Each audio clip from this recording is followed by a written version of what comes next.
नमस्कार, डिजिटल आदिवासी पोर्टलवर पुन्हा ॲपल स्वागत आहे. पाहूया आजच्या बातम्या.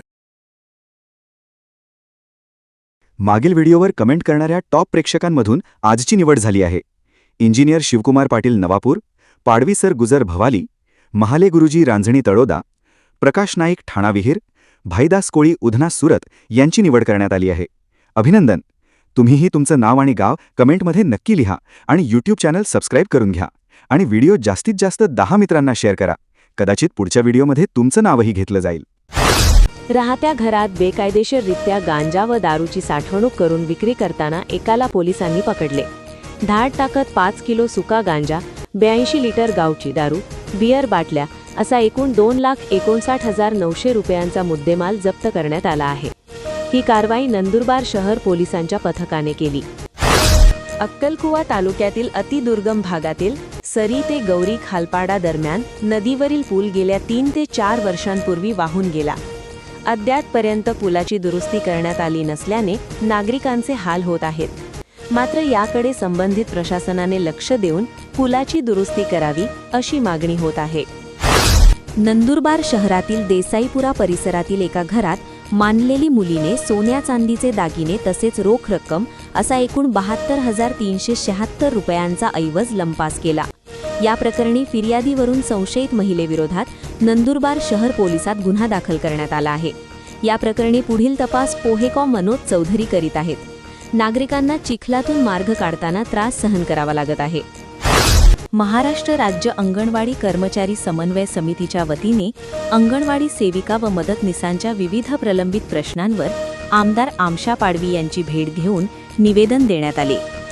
समन्वय समितीचे निमंत्रक युवराज बैसाणे यांच्या नेतृत्वाखालील शिष्टमंडळाने आमदार पाडवी यांच्याशी मागण्यांसंदर्भात सकारात्मक चर्चा केली. महाराष्ट्र लोकसेवा आयोगाच्या MPSC औषध निरीक्षक पदाच्या भरती परीक्षेतील कथित पेपरफुटी प्रकरणाने आता गंभीर वळण घेतले आहे. या प्रकरणाची दखल घेत मुंबई गुन्हे शाखेच्या पथकाने नंदुरबारातून दोघांना ताब्यात घेतले असून त्यांना अधिक चौकशीसाठी मुंबई येथे नेण्यात आल्याची माहिती आहे. मंगळवारी रात्री 10:30च्या सुमारास मुंबई गुन्हे शाखेच्या पथकाने नंदुरबार शहर पोलिसांच्या विशेष शाखेच्या मदतीने अमृत पाटील व गौरव पाटील या दोघांना ताब्यात घेतल्याचे समजते. दरम्यान यापूर्वीच 3 अधिकाऱ्यांना व अकॅडमीचा संचालक प्रवीण पाटील यास अटक करण्यात आली आहे. तळोदा तालुक्यात रापापूर येथे स्वातंत्र्याच्या 79 वर्षानंतर पहिल्यांदाच बस दाखल झाली.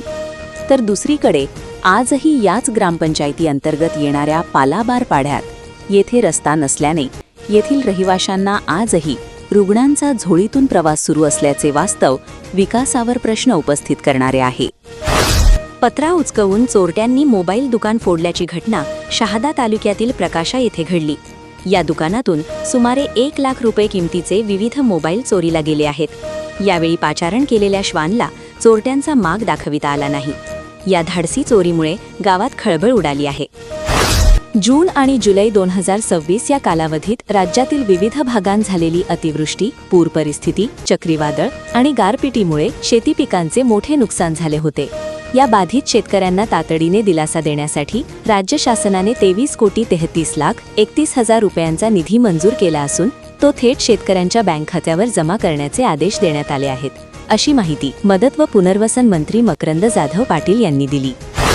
घरगुती कारणावरून जळत्या सिगारेटने पत्नीचा हातापायावर चटके दिल्याचा प्रकार तळोद्यात घडला आहे. या प्रकरणी पतीविरुद्ध पोलीस ठाण्यात गुन्हा दाखल करण्यात आला. घरगुती कारणावरून दारूच्या नशेत कुन्हाडीने पाठीवर वार करीत महिलेला गंभीर जखमी केल्याची घटना नवापूर तालुक्यातील उची शेवडी येथे घडली. या प्रकरणी 2 जणांविरुद्ध विसरवाडी पोलीस ठाण्यात गुन्हा दाखल करण्यात आला आहे. धक्का लागल्याच्या रागातून लोखंडी वस्तूने डोक्यावर मारहाण करीत तरुणाला जखमी केल्याची घटना शहादा येथे घडली. या प्रकरणी 2 जणांविरुद्ध पोलीस ठाण्यात गुन्हा दाखल करण्यात आला आहे. सोशल मीडिया क्षेत्रातील दिग्गज कंपनी मेटाने सोशल मीडियामुळे लहान मुलांवर होणाऱ्या वाईट परिणामांबाबत जागृती करण्यासाठी $18 अब्ज पर्यंतची रक्कम भरण्यास आणि लहान मुलांच्या इंस्टाग्राम आणि फेसबुक वापराबाबत महत्त्वाचे बदल करण्यास सहमती दर्शवली आहे. अमेरिकेच्या कॅलिफोर्नियातील ऑकलँड येथे सुरू असलेल्या एका महत्त्वपूर्ण खटल्यादरम्यान मेटाने हा निर्णय घेतला आहे. सोशल मीडिया प्लॅटफॉर्मच्या वापरामुळे लोकांचा स्क्रीन टाईम वाढत आहे. या सर्वांवर निर्बंध आणण्यासाठी आता इंस्टाग्राम आणि फेसबुक डिजिटल बेड टाईम लागू करण्यात येणार आहे. नंदुरबार येथील एसए मिशन हायस्कूल व कनिष्ठ महाविद्यालयात रक्षाबंधन साजरी करण्यात आली. यावेळी मुलींनी मुलांना राखी बांधत स्नेह, आपुलकी व बंधुभावाचा संदेश दिला. नंदुरबार जिल्ह्यातील 8 ताळी दुकानांचा जाहीर लिलाव ई-लिलाव पद्धतीने दिनांक 17 सप्टेंबर 2026 रोजी संबंधित संकेतस्थळावर घेण्यात येणार आहे. या ई-लिलावाच्या अटी, शर्ती व प्रक्रियेबाबतची माहिती www.mahatenders.gov.in या संकेतस्थळावर व अधीक्षक राज्य उत्पादन शुल्क, मध्यवर्ती प्रशासकीय इमारत नंदुरबार यांच्या कार्यालयात कार्यालयीन वेळेत उपलब्ध होईल. या ई-लिलावात भाग घेऊ इच्छिणाऱ्यांनी नोंद घ्यावी असे आवाहन नंदुरबार राज्य उत्पादन शुल्क विभागाचे अधीक्षक असू तांबारे यांनी पत्रकातून केले आहे. तुम्ही हा व्हिडिओ कुठून पाहत आहात? तुमचं नाव आणि गाव कमेंटमध्ये नक्की लिहा. निवड झालेल्या प्रेक्षकांचं नाव आणि गाव पुढील व्हिडिओमध्ये घेतलं जाईल. अशाच नवनवीन बातमीसाठी आपल्या यूट्यूब चॅनल डिजिटल आदिवासी पोर्टलला सबस्क्राईब करून घ्या.